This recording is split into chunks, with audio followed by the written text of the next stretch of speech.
뉴스쇼 월요일의 코너입니다. 칠선의 품격으로 정치 현안을 들여다봅니다. 칠선 클래스, 오늘도 두 분의 패널 나오셨어요. 더불어민주당 김경엽 의원, 국민의힘 김기현 의원, 어서 오십시오. 안녕하세요. 반갑습니다. 새해 복 많이 받으십시오. 네, 새해 복 많이 받으십시오. 진짜 이제 바로 앞이 설이에요. 이번 주에요. 그렇습니다. 아니, 오늘은 뜨거운 주제 시작하기 전에 우리 전국에서 듣고 계신 청취자들께, 국민들께 짧게라도 설 인사 한번 하시겠어요, 두 분?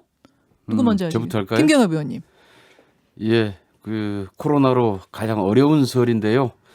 몸은 멀리, 마음은 가까이. 예, 신축년새 하얀 소의 기운으로 꼭 코로나 이겨내고 네. 건승하시길 기원드리겠습니다. 새해 복 많이 받으세요. 몸은 멀리, 마음은 가까이. 가까이. 예. 예. 지어내신 거예요? 아니요, 워낙 유행하는 말이죠. 그래서 많이 쓰는 말이더라고요. 가지고 오셨군요. 김기현 의원님. 작년 추석에 이어서 다시 또 금년 설에도 이렇게 굉장히 안타까운 상황이 지속되고 있습니다. 네. 아마 국민 여러분들께서는 한번 이렇게 가족끼리 좋은 자리 마련하고 싶은 마음이 굴뚝할 텐데 좀 안타까운 마음이고요. 그렇긴 하지만 그래도 이렇게 동영상으로 혹은 줌이나 이런 방 통해 가지고 서로 세배도 하고 그렇게 덕담을 나눠야 되지 않을까. 가족끼리 살아가는 맛이 그런 거 아닌가 그런 생각이 듭니다. 이번에 이제 가족이라도 주소지 다르면은 5인 이상 못 모이는 요 정책 때문에 제일 지금 안타까워하는 사람이 누군 줄 아세요? 아이들. 세뱃돈. 이거 어떡하냐. 가격이 크겠는데요. 요즘 세뱃돈으로 다 송금이 가능하죠. 온라인으로 어른들 좀 챙겨주시기를 부탁드리면서 자, 오늘 칠선 클래스 본론으로 들어가겠습니다. 우선 어제 있었던 검찰 인사 좀 짧은 평을 듣고 가야 될 것 같아요. 여야 중진이 나오셨으니까. 사실은 일요일에 인사가 날 거라고 기자들도 예상을 못했는데 좀 갑작스럽게 일요일 인사가 났습니다.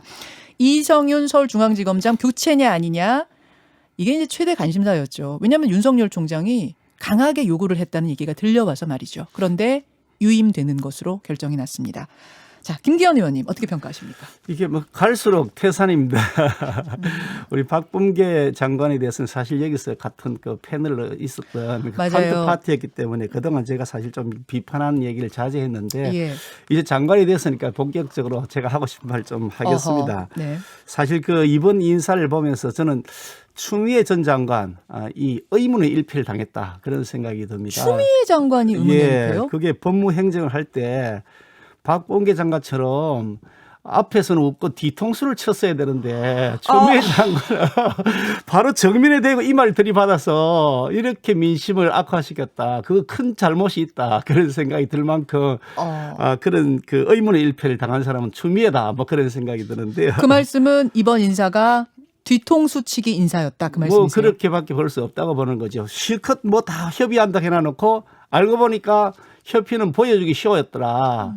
심지어 사진 앉아서 사진도 대금 동의 없이 그냥 일방적으로 공개했더라. 협의했다 그러는데 기자실에 오후 2시인가 발표한다는 얘기 소식이 도니까 거꾸로 검찰에서 대검에서 법무부에다가 물어보고 발표했냐 했더니 발표 2분 전에 확정안을 보내왔더라. 인사 발표 그렇게 2분 전이요? 예, 그렇게 지금 언론이 기사가 나고 있거든요. 그게 팩트가 아니겠느냐 싶은데 그런 형태의 협의를 하는 그게 무슨 협의냐 보여주기 쉬워지 그런 생각이 들고요. 이번 인사를 보면서 이게 윤석열은 식물청장이고 그리고 실질적으로 살아있는 검찰청장은 이성윤이다라고 하는 메시지를 준 것이 아닌가 그렇게 판단되고요. 그러니까 결국 이성윤 실질적 검찰청장의 지휘하에 계속 권력형 비리된 수사를 뭉개라. 더 이상 수사를 하거나 거기에 고개를 쳐들면 가만두지 않겠다라고 하는 메시지라고 봅니다. 자, 김경엽 의원님. 예, 뒤통수를 친 것 같다는 표현은 너무 심한 것 같고요. 우선 지금 이제 검찰총장의 의견을 듣도록 돼 있죠. 예. 협의나 합의를 하도록 돼 있거나 그다음에 총장의 윤허를 받아서 인사를 하는 게 아니고 윤허. 예. 법무부 장관이 인사 제청권을 가지고 인사권은 대통령이 가지고 있습니다. 예. 그리고 그 인사 제청을 하기 전에 법무부 장관이 검찰총장의 의견을 듣는 절차가 있는 거고요. 그래서 두 차례의 인사에 대해서 의견을 충분히 들었다라는 것이고요. 그러나 그것이 반영될 수도 있고 안 될 수는 있는 겁니다.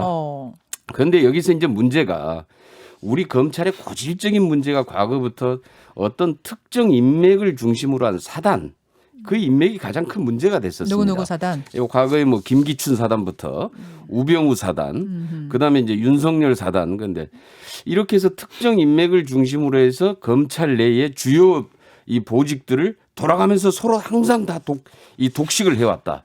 이제 이런 아주 고질적인 문제들이 있었는데 이런 인사 개혁의 과정을 통해서 골고루 등용하고 적재적소 인재를 그렇게 해서 이 배치하는 이제 이런 인사들이 이제 그 검찰 개혁의 과정에 시도가 돼 왔고 이번에도 역시 박범계 장관도 그러한 큰 원칙 속에서 이루어졌다라고 보고요. 그리고 이번에는 특히 이제 조직의 안정성, 그다음에 수사의 연속성을 존중해서 최소한으로 이루어진 인사다 이렇게 보고 있습니다.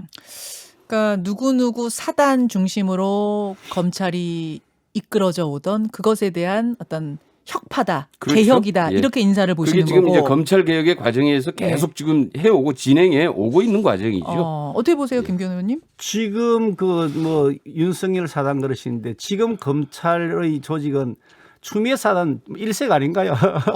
추미애 전 장관이 여러 차례 최소한 기본적으로 큰 틀에서는 2번 했고 심지어 어떤 사람에서는 4번씩이나 했습니다만 그런 대규모 인사를 통해서 뭐 그게 표현이 인사 학살이라고 표현됩니다. 그런 형태를 통해서 정권에 충성하는 그런 사람들은 무조건 승진시키고 심지어 뭐 고소가 돼서 수사를 받고 있는 사람 그런 사람마저도 승진을 시켜서 내보내고 권력형 비리에 대해서 검사로서의 직무를 수행하겠다는 그런 의지를 갖고 수사하는 사람들은 좌천시켜버리고 그러니까 뭐 지금 정진우 그야말로 검사랑 한동훈 추미애 검사 사단으로 얘기를. 완전히 일색으로 돼 있는데 이 추미애 사단을 해체해서 정상화시켜야 되는데 거꾸로 지금 더 강화시키고 나가 있다. 완전히 이제 추미애 사단으로 만들어놨던 그 사람들이 앞으로 차기 검찰총장과 뭐 모든 요직을 다 독식할 것이다. 명확한 메시지를 7월에 윤석열 총장 나가고 나면 이성윤 총장이다라고 암시한 거라고 보세요? 저는 그렇게 생각합니다. 그렇게 보세요. 오히려 추미애 사단이 문제다. 김경애 의원님 마지막 말씀. 사단이라고 하는 게 검찰 내 인맥을 중심으로 해서 형성이 되는 건데 추미애 전 장관은 검찰 출신도 아니고 검찰의 인맥도 없습니다. 그래서 추미애 사단이라는 것은 말 그대로 만들어낸 얘기고요. 제가 지금 아까 말씀드린 김기춘 사단, 우병우 사단, 그다음에 지금 윤석열 사단은 다 검찰 출신의 고위 간부를 중심으로 해서 인맥을 통해서 특정 부서가 이 서로 봐주기 그리고 서로 이 돌아가면서 주요 요직들을 독식해 왔던 과정이 있었던 거죠. 추미애 사단은 마치 이 윤석열 사단 문제를 덮기 위한 저는 만들어낸 얘기다 이런 거고요. 그걸 추윤 갈등으로 몰고 가는 것도 대단히 부적절하다 이렇게 보고 있습니다. 자, 일단 어제 검찰 인사에 대한 양당 중진들의 평가 들으셨는데 여러분의 평가는 보내주십시오. 자, 오늘 7선 클래스 들으시면서 여러분의 인사평가는 보내주시고요. 우리는 첫 번째 주제로 가겠습니다. 들려주시죠. 거짓말쟁이 대법원장은 사법부 수장으로서 권위와 자격을 완전히 상실했습니다. 스스로 물러나는 것만이 상처 입은 국민에게 속죄하는 최소한의 도리일 것입니다. 위헌 행위를 한 판사에 대한 탄핵의 명분을 바꿀 수도 없고 그 탄핵의 명분을 이길 수도 없습니다. 소중한 사법개혁의 시간을 정쟁 속에 묻히게 하면 안 된다고 생각을 합니다. 앞에는 국민의힘 김종인 비대위원장 목소리였고 뒤에 목소리는 민주당 누구세요? 허영 대변인 같은데. 허영 대변인 목소리였군요. 예, 국민의힘 민주당 목소리 들으셨습니다. 지난 목요일에 임성근 부장판사에 대한 탄핵소추안이 국회를 통과했습니다. 그런데 같은 날 김명수 대법원장과 임성근 부장판사가 지난해 5월에 나눴던 대화의 녹취록이 공개가 된 거예요. 김명수 대법원장이 사표를 내는 임성근 부장판사한테 이렇게 말하죠. 국회에서 탄핵한다고 설치고 있는데 사표를 수리해 줄 수 있겠냐. 그거 못한다. 이해해달라. 이런 취지의 대화록이 만천하에 공개가 된 겁니다. 자, 국민의힘 김기현 의원님. 국민의힘에서는 이 사안을 상당히 중대하게 보고 탄핵거래 진상조사단을 꾸렸어요. 김 의원께서 단장 맡으셨더라고요.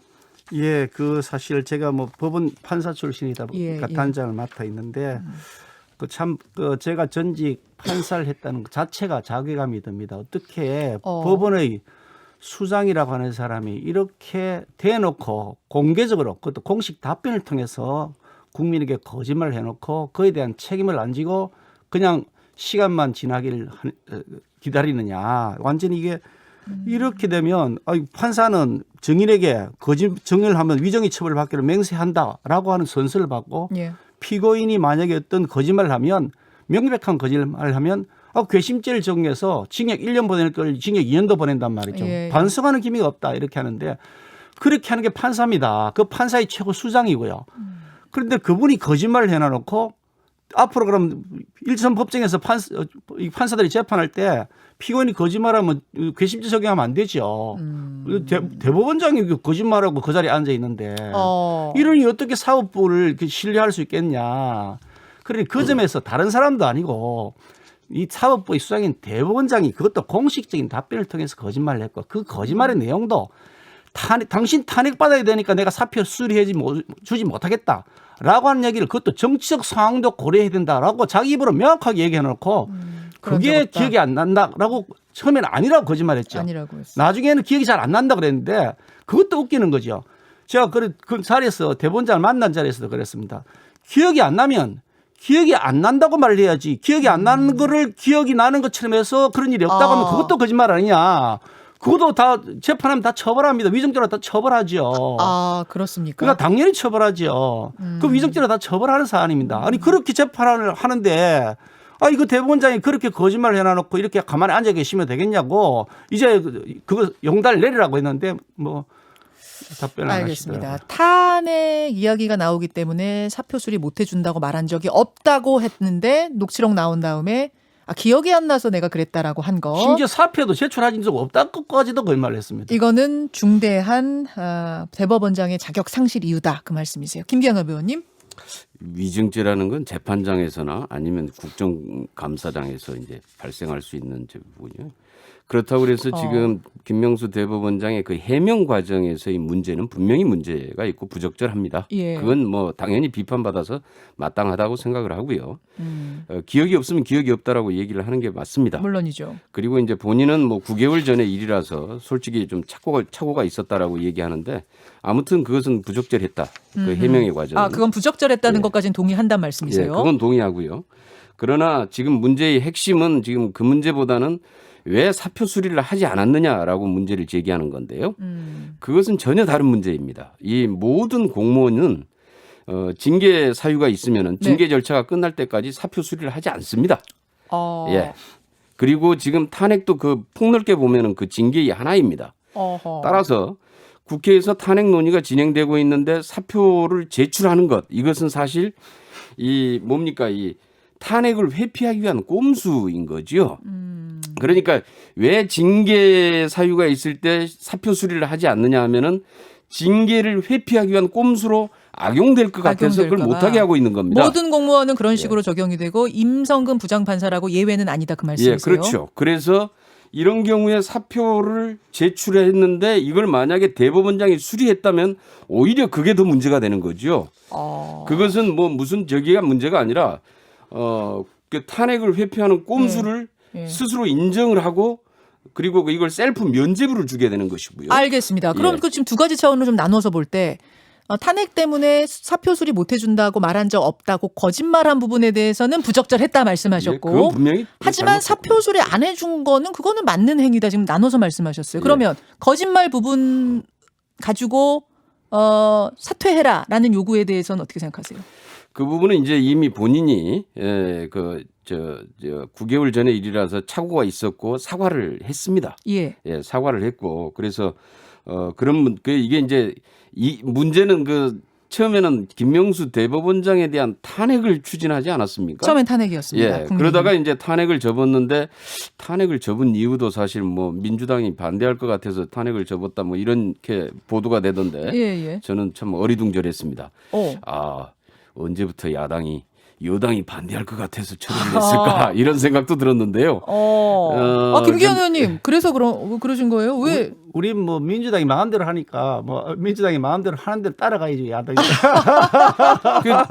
그래서 저희는 그 야당 탄핵을 전쟁이 발의할 줄 알았어요. 아니 제가 생각을 좀 보태자면은 만약 김명수 대법원장 탄핵되면 앞으로 6년간 대법원장으로 지낼 그분을 문재인 대통령이 임명하고 떠나게 되니까 그래서 제가 탄핵은 접으신 거 아니에요? 설명을 좀 드릴게요. 솔직하게 얘기하세요. 탄핵을 접은 것이 아니고요. 네. 탄핵은 여전히 살아있는 카드입니다. 아, 그렇습니까? 그럼요. 당내에서 탄핵을 추진하자는 의견이 있고 일단 잠시 보류하자는 의견이 있고 지금 나눠져 있는 네, 상태에서 네. 아직 탄핵소추안을 제출하지 않은 것일 뿐이고요.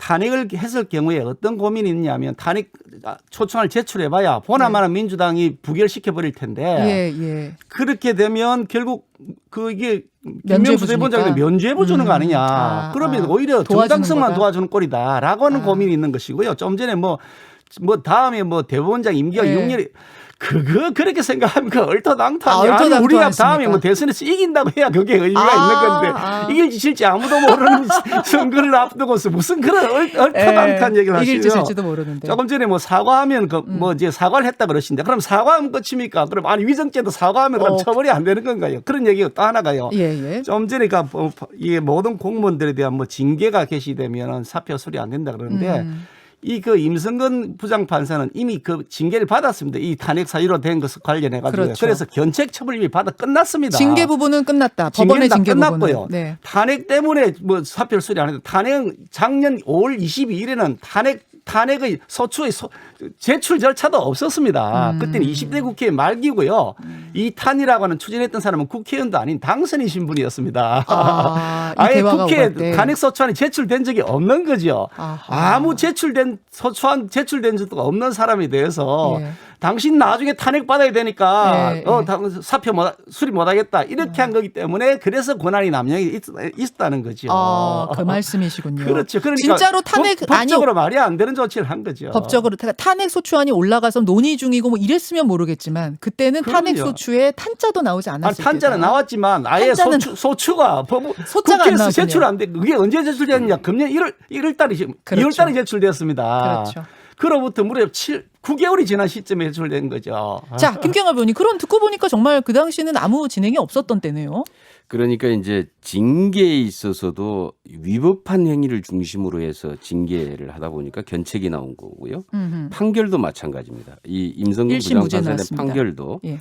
이제 그렇게 나온 건데 즉 위법한 행위라고는 보기 어렵지만은 더 큰 문제, 위헌적인 행위다라고 명시를 하고 있거든요. 1심에서. 그리고 예. 그 위헌적인 행위에 대해서는 국회의 탄핵이 필요하다 이렇게 법관회의에서 요구를 했어요 이미.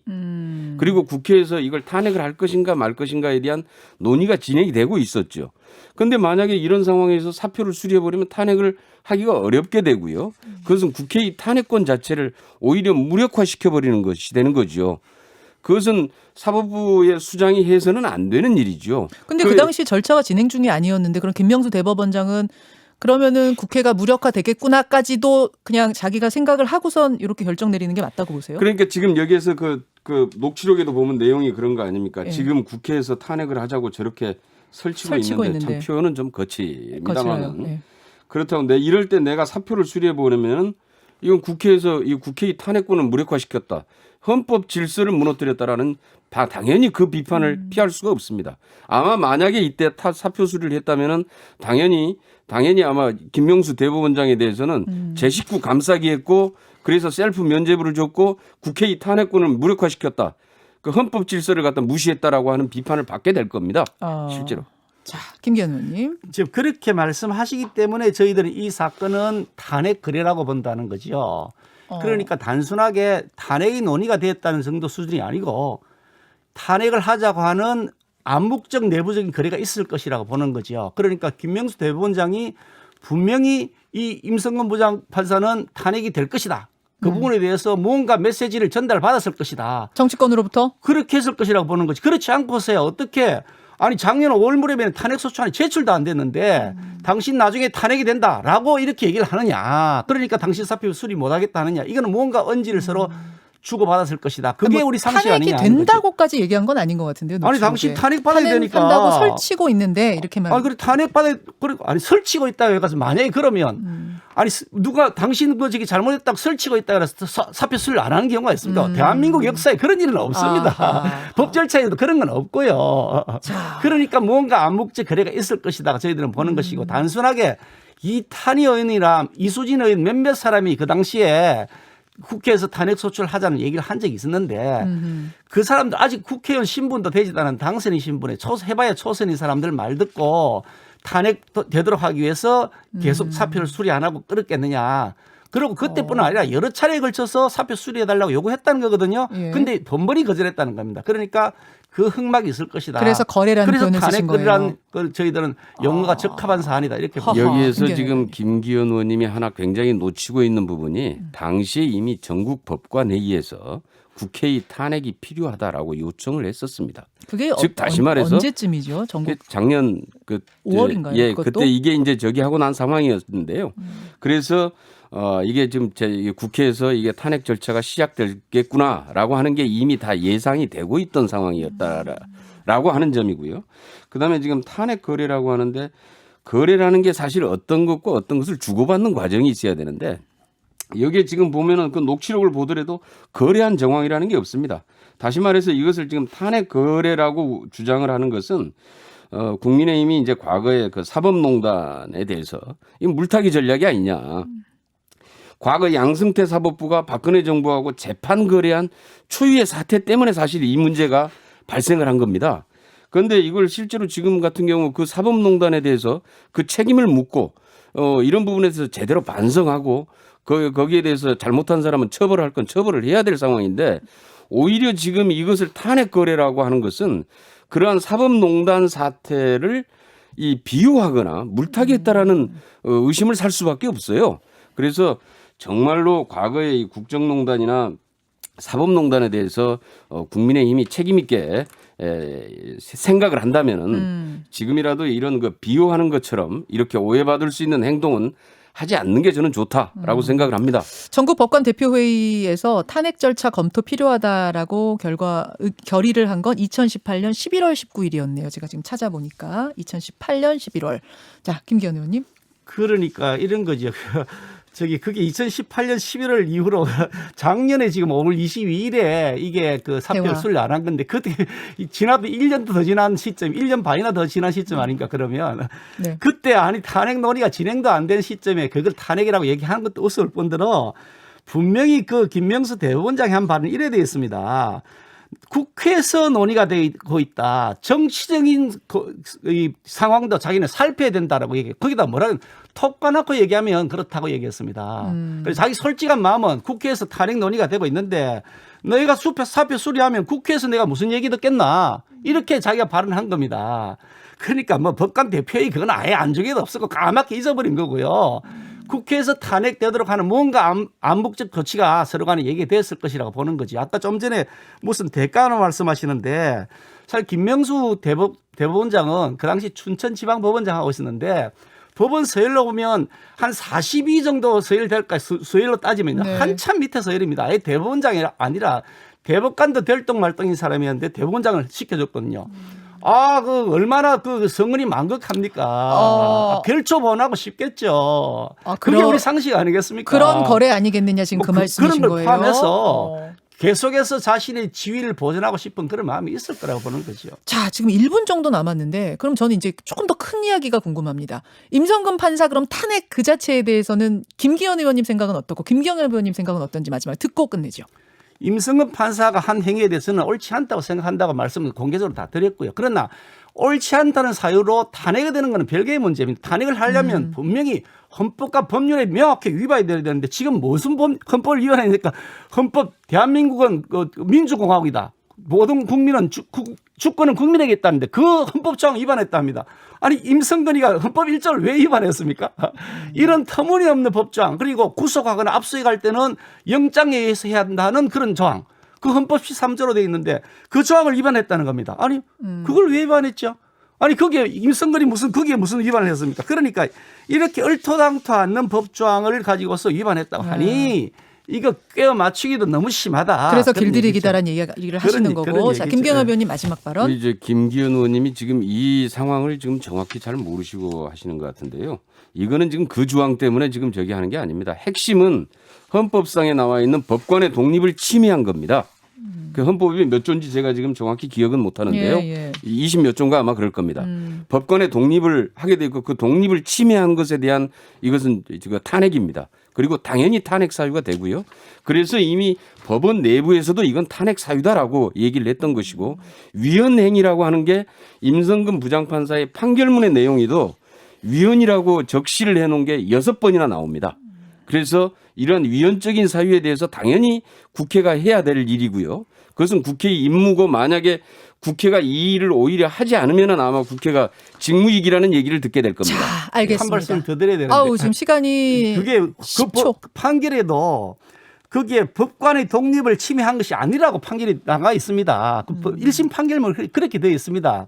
아까 헌법 13조라고 했는데 그건 12조 사항인데 방금 말씀하신 헌법 103조인데요. 네. 그 헌법 103조도 위반했다고 되어 있는데 거기에 그 알겠습니다. 판결문에 보면은 그게 독립을 침해하지 않았다고 되어 있습니다. 자, 이게 아마 아니 세가 그 판결문 다시 한번 보세요. 법관의 독립을 침해하지 않았다가 아니라 자신의 권한이 아닌 것을 예. 직권 남용이라고 기소를 했기 예. 때문에 월권에는 해당되는데 실제로는 직권을 남용한 건 아니다라는 얘기고요. 제가 그거하고 두 개가 다 있습니다. 그건 이미 판결문을 제가 재판에 좀 개입하고 끼어들겠습니다. 판결문을 수정한 것까지 다 나옵니다. 지금 이제 헌재로 넘어갔으니까요. 아마 그 부분을 놓고 헌재 판사들이 치열하게 검토를 할 것 같습니다. 그 결과는 저희가 전해드리도록 하고 두 분과 인사 나누죠. 오늘 고맙습니다. 네, 수고하셨습니다. 감사합니다. 7선 클래스였습니다.